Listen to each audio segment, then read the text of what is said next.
सासू बाया ऑफिस काय एवढ्यात निघालीस? तो कुकर तसाच सुरू ठेवलायस. भाजी अजून शिजली नाहीये आणि या मॅडम चालले. हो तेवढं राहिले करायचंय. मला उशीर होतोय ना. आज लवकर जायचं ऑफिस मध्ये.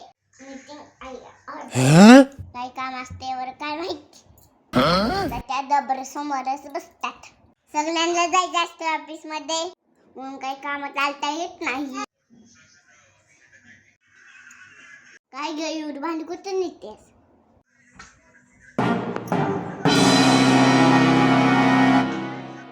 सासूबाई ऑफिसला नेते आहे. मस्त तुमच्यासाठी झकास कुटुंब उडी म्हणत. नाहीतर ऑफिस मध्ये काम काय असते मला. मी रिकामीच असते. तेवढ्याच वेळाचा उपयोग दुसरं काय. अजून काय करू? गुलाबजाम का बासुंदी बरोबर निघते.